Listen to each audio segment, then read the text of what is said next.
Hello, this is Matt on the Moon Lambo channel, and I absolutely love this story. And why do I love this story? Because this is a story about Ripple executives, including Brad Garlinghouse and Stuart Alderati, openly taunting and trolling the SEC. And so you see some of the Ripple crew are in Washington, D.C., engaging with regulators. And so they took a little detour, stopped outside the SEC headquarters. And actually, by the way, this resulted in some rumors circulating throughout the community that this might mean something in terms of there being final settlement in the between the SEC and Ripple. I don't think there's anything to that. That's just speculation. I'm not surprised to see the speculation. I mean, there's literally a picture of Brad Garlinghouse in front of the SEC building, which he shared. So I understand that, but I'm not reading into that. And in fact, Brad Garlinghouse indicated, and I'll show you exactly what he wrote, but he's indicating that Gary Gensler wasn't exactly welcoming them to the SEC HQ here. So I'll cover that in the first part of the video. And then there's also this headline. And so look, this is from Watcher Guru. SEC's crypto chief warns more charges coming to exchanges. And so look, I've been saying recently, and I do firmly believe this, that, we're over the hump. In terms of having to deal with the worst of the SEC, I'd say we're over the hump. With Judge Torres' ruling that XRP itself is not a security on July 13th, henceforth known as XRP Victory Day, it's very clear. And there's been other, developments this year that I've been highlighting, including the stances that judges are taking in various crypto-related cases. So it seems very clear it's like the tide has turned, effectively. Now, it doesn't mean that the SEC is just going to tuck its tail between its legs and just, whimper off into the corner. No, they're still going. We still have to fight back against them. You still have to push back against these little asshat pricks. But to me, it just seems like the writing is on the wall. They're not going to get the victory that Kim Jong-Gensler envisioned with the SEC ruling over all things crypto. It just ain't happening. They don't have the power. Congress never gave them the authority to do what they're doing anyway. They're losing in court, and Congress is going to straighten this stuff out anyway. I believe they ultimately will here. I mean, hell, like I just highlighted here, Ripple's engaging with regulators, so that's not nothing. And then there was also this one. You've been wondering what's happening with the old scam Bankman fraud out there of old FTX? Got an update for it because it looks like there's no shortage of proof that his parents were actually majorly in on this, which I think a lot of people have been suspecting anyway. But it may be the case that they had a much bigger role than what most people understood. So here's a headline from the Daily Huddle. Parents of Sam Bankman-Fried sued by FTX estate over allegedly siphoning funds from crypto exchange. And I'll share with you what Attorney John Deaton had to say about that. But anyway, before getting into anything further ado, to be clear, I do not have a financial background of any kind. I am not offering financial advice, and you definitely should not buy or sell anything because of anything I say or write. I'm just an enthusiast who enjoys making YouTube videos about crypto-related topics, but just as a hobby and just for fun. All right, for those of you that care to look, there's a picture of Brad Garlinghouse and some others on the screen right here, and this picture was shared by Brad Garlinghouse this morning on X, social media platform X, and he wrote the following. Back in D.C. today, to meet with members of Congress alongside Stuart Alderati, Rob Grant, and our global policy team. Can't get regulatory clarity without actually engaging with the elected officials who are proposing bills. And that's not the only picture that was shared. Here's one that was shared by Stuart Alderati, who of course is Ripple's chief legal officer. And so he shared this one of him and Brad and wrote, swung by Supreme Court of the United States in between meetings in D.C. While the industry waits for legislative clarity from Congress, we should always be able to count on checks and balances. And so, by the way, this also got some people speculating that this is some sort of indication that they think that this thing's going to, Ripple actually thinks this whole thing's going to the Supreme Court. I'm just like, I don't think that there's any sort of secret meeting. I've never been, a big fan of like the riddles and alleged cryptic meanings of posts from people. I think that it's pretty straightforward here. Ripple already got the victory they needed. XRP itself is not a security. Yeah, there's still the situation that has to be handled with, Brad and Chris. But, in terms of, what's happening with Ripple and a potential appeal, fine. And yeah, if need be, fine. Technically, of course, they go as far as it needs to go. I'm just saying I'm not confident that this is some sort of indication that they're hinting anything. I think they're pretty blunt about what they actually think. And then there was this, and this is the funny one. I love this picture.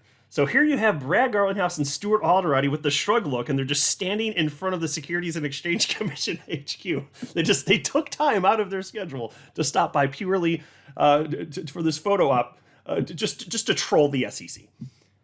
And I hope that Gary Gensler sees this. And so Brad Garlinghouse shared this picture, and he wrote, "Had to take a picture in front of the SEC building while in town. In case you're wondering, no, Chair Gensler did not invite us in." Well, I'll bet not. I will bet not. It's absolutely fantastic here. And that was reposted by attorney Jeremy Hogan, and he wrote, "This is replacing my kids as my laptop background." I hope you do that, because that is hilarious. Gotta love this one. I'm probably gonna use this picture for the thumbnail too, for this video. Here, attorney John Deaton also reposted that and wrote, and I love this idea. This is hilarious. I hope they do this. He says, "This is the only time I've given unsolicited advice, or any advice for that matter, to Ripple's CEO and general counsel. Since you were sued only days before Christmas, I suggest you make this picture a postcard that reads, 'Don't blame us,' and send it to Clayton, Hinman, and Gensler this Christmas." Now that is a brilliant idea. Here you had a repost from attorney Fred Rispoli, and he wrote, "What an FU to the SEC by a multi-billion-dollar organization's CEO and CLO. This never would have happened even 5 years ago, i.e., the top executives of a company of such magnitude openly taunting the SEC." Okay, so that is true, but it's also true that a lot has changed over the last few years in particular. And at this point, I mean, if I were them, like, I would gift the SEC, specifically Gary Gensler, an entire bag of eggplant emojis. If I could give them one thing, that is what I'd give them: a bunch of eggplant emojis. That's it. That's it. That's the whole thing. To use in and around their facial region. That's it. But yeah, so it's true. You wouldn't have expected to see something like this in the past. But at this point, I just, who gives a damn? I think it's hilarious. I think it's absolutely hilarious. Plus, like I said, the SEC isn't exactly giving up. Now, I do think the tide has turned. I think that the wind is at the backs of everybody in the world of crypto, but it doesn't mean that we can let our guard down here. And so, again, here's a headline from Watcher Guru. SEC's crypto chief warns more charges coming to exchanges. Yay, I can't wait to be protected more. Yay. How about you guys? You guys excited to get some more protection from Kim Jong Gensler and all the pricks over there at the SEC? Fantastic. David Hirsch, the United States SEC's crypto enforcement chief, is warning other crypto exchanges and DeFi will see more punishment and charges soon. The SEC has had its hands full with many issues as of late. However, the regulator's crypto enforcer made it clear that the SEC has more in store for the crypto industry. Hirsch spoke Tuesday at the Securities Enforcement Forum Central in Chicago. There he discussed other crypto exchanges and DeFi not following the law. Currently, Binance and Coinbase are being the most criticized by the SEC. In the same vein, the SEC's head of crypto assets and cyber unit mentions that the SEC will take on other firms involved in the same activity. "We're going to continue to bring those charges," said Hirsch, who adds that is targeting other businesses operating like the two top crypto exchanges. In addition to those two, the SEC is also still active in its appeal against the Ripple securities case ruling. So it's still coming here, but I will tell you, once the SEC is embarrassingly defeated in the Coinbase case, like, that's the other big shoe that's got to drop, right? So you had, obviously, what happened with Ripple and its indication. Judges, and broadly speaking, are not going to fall for this crap. Like, the idea, the embodiment theory, XRP itself is a security. Okay, but the other piece is, what about the true choke point? The on-ramps and unramps and off-ramps. It's the exchanges, which is why a big part of the SEC strategy has been, rather than just go after individual coins, you shut down the exchanges. Well, that's what they're trying to do here. They call it protection, which is gross and certainly not true, but that's what they're doing. It's a choke point. So, once the SEC loses, and it inevitably will, I believe that's what's most probable anyway, regarding the Coinbase case, good luck.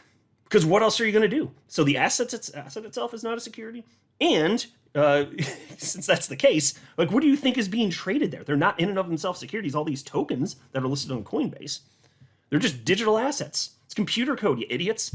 So I don't see this going well for them. I really don't. And then we have this. Parents of Sam Bankman-Fried sued by FTX estate over allegedly siphoning funds from crypto exchange. The parental guardians of former FTX CEO Sam Bankman-Fried are reportedly being sued by the crypto exchange's bankruptcy estate for allegedly misappropriating funds. According to a new article from the Financial Times, Joseph Bankman and Barbara Fried are being sued by the FTX estate over allegedly siphoning funds from the now bankrupt exchange. Says prosecutors, as early as 2018, Bankman described Alameda as a family business, a phrase he repeatedly used to refer to the FTX group. However, Bankman and Fried's lawyers say the allegation is a dangerous attempt to intimidate Joe and Barbara and undermine the jury process just days before their child's trial begins. Oh, I'm so sorry for you. I'm so sad. You put it. No, nobody has any sympathy for you. None. And this does it not look at a minimum? Does it not look ridiculously shady? And there seems to be legit evidence, like to the tune of millions of dollars. But anyway, in fact, actually, let me share with you this. And I came across this thanks to attorney John Deaton, because John Deaton also had something to say, which I'll share with you in just a second here. But there's a journalist named Jacob Silverman, and I wasn't familiar with him, but there was this fairly short thread that was shared by attorney Deaton, and then this is what attorney Deaton commented on. So let me share with you what he wrote here. From FTX's lawsuit against SBF's parents. Here you can go, and this is a little screen grab. Bankman congratulated Friedberg for it. You are amazing, Dan. I hope you can take some pride in having accomplished all this. And so a lot of this is just redacted, but certainly not everything. And then his thread continues. This alleges that the $10 million gift to Joseph Bankman, which SBF is reportedly using to pay his lawyers, was Bankman's idea. And so, folks, there have been people that have been saying this for a long time. In fact, credit where it's due, assuming this ends up being correct. Like, for instance, Ben Armstrong, formerly known as BitBoy Crypto, he was saying for somewhere in the neighborhood of a year at this point that, the true mastermind of all of this, it's not scam Bankman fraud. It's his father, Joseph Bankman here. And so, it's all about trying to skirt the system effectively. So there's a $10 million gift to scam Bankman fraud's father. Pretty wild, right? Anyway, Jacob Silverman continues. The $10 million gift allowed Barbara Fried to retire. Confirming what was already reported, FTX bought Sam's parents a $16 million house in the Bahamas with customer funds. So, folks, I just have to ask, were his parents aware of this? Do you think that might have been the case? And then Jacob Silverman says, Joseph Bankman directed millions in FTX money to Stanford, his other employer. The lawsuit accuses Barbara Fried of advising/encouraging FTX executives on how to dodge campaign finance law, including falsified disclosure records with Nasheed Singh, who's since pled guilty as a straw donor. My considered professional opinion is that SBF's parents are in deep trouble. They were involved in FTX's financials, the outflow of customer funds, the campaign finance operation, and gifts to insiders and associated organizations like Stanford. From the lawsuit, Dan Friedberg, who was hired on Joseph Bankman's written recommendation, helped quash a whistleblower complaint in 2019. Joseph Bankman congratulated Friedberg for his efforts. Who's the now deceased attorney one that filed a suit? I've said it before, but Sam Bankman-Fried is accused of committing several types of crimes in which his parents happened to be academic experts publishing scholarly papers in the field. And their involvement with FTX does lend credence to the family business allegations. Yeah, so we'll see what happens here. And then obviously, the SBF trial, that's coming up. That'll be here before you know it. But here's what attorney John Deaton had to say about this. I'll say out loud what everyone is thinking. The apple doesn't fall far from the tree. SB Fraud's parents are scumbags, just like their son. Full stop. The fact that they haven't yet been indicted proves a two-tier system of justice exists for the politically connected. The only way I would give SBF 50 years in prison instead of 60 is if he ratted on his parents. Yeah, and so again, I just, all I can say is that, and I'm sure it's not just me and it's not just attorney Deaton thinking this, We're all supposing this is indeed the case, right? Like they're all shady, awful humans, right? Does anybody out there actually think that what's most probable is that they're just innocent? I would be blown away. I would be absolutely blown away by that. So we'll be tracking this. It's going to be quite a spectacle here. But yeah, that case is going to be kicking off soon. I'll be covering it. And just, I know some people are not optimistic that justice will be done, but I think what's most likely is that justice will be done, because I think usually justice is more or less done in the United States when it comes to the judicial system. And yeah, you can get some bad rulings. I've always acknowledged that. But I think that we're going to be mostly happy with however this shakes out. Because it's not like there's a shortage of evidence, right? I'm not a financial advisor. You should not buy or sell anything because if anything I say are right, that would be a very, very, very bad idea. Until next time, to the moon, Lambo.